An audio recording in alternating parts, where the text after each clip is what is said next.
All right, German Chancellor Friedrich Merz is confident that the US will impose tougher sanctions on Russia. Let's listen in to what he said. All right, well, he condemned Russia's new wave of attacks on Ukraine, stating that Russia has clearly shown it is not open to peace talks.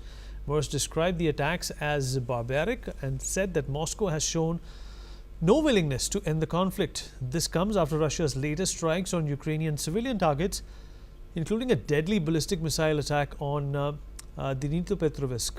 According to reports, Russia's defense ministry has also announced the capture of Dilivka in Ukraine's Donetsk region, claiming victory in the area. This capture represents a significant advance in Russia's campaign to secure eastern Ukraine.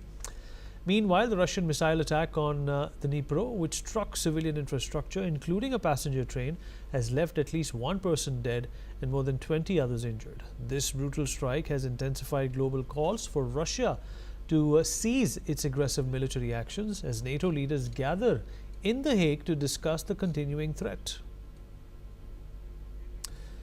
All right, Professor Georgi Toloraya, international affairs expert, is joining us on the broadcast to talk more about this. He's with us from Moscow. Sir, appreciate you taking out the time and speaking with us. Well, how do you react to the German Chancellor saying that Russia has not shown any intent to strike peace, and now these attacks are targeted towards civilians?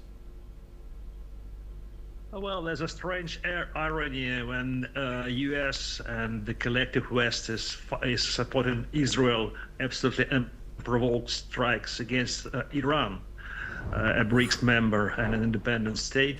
They blame that Russia is acting the way it is in the war, which was provoked by the West, in fact. So there's no ceasefire between Russia and Ukraine, and there's no stop in support of Germany and other Western countries to the Kiev regime. So Russia is absolutely, it's absolutely logical for Russia to continue its military advance to solve the issue of the Nazi regime in Kiev. So this will continue unless there are serious talks, although we are prepared for talks, and President Putin have expressed his readiness to continue talks. But so far, nothing has been agreed on. So there's no violation of any kind of armistice, whatever. And on both sides, every night, I'm sitting now in Moscow, and every night there's hordes of drones which attacks Moscow. Most of them are being taken down, but some of them hit the target and they're casualties. Just this night there was another casualty in Moscow region. So why would Germany, of all countries, try to call the white black and impose sanctions? For what? For the real reason, which is the Ukrainian regime policy. And so, what do you make about the recent funding that Ukraine has been able to get from certain countries, including the United Kingdom? Well, we understand that Europe, especially Great Britain, France, and now Germany, they want to continue this war till the last Ukrainian.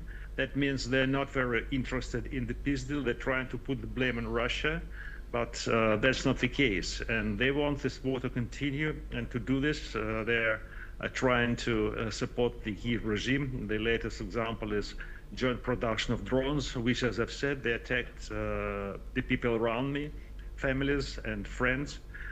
So this is a highly hostile act. Sir, appreciate you taking out the time and speaking to us. Thank you so much. All right, well, deadly violence again at Gaza, and 8 points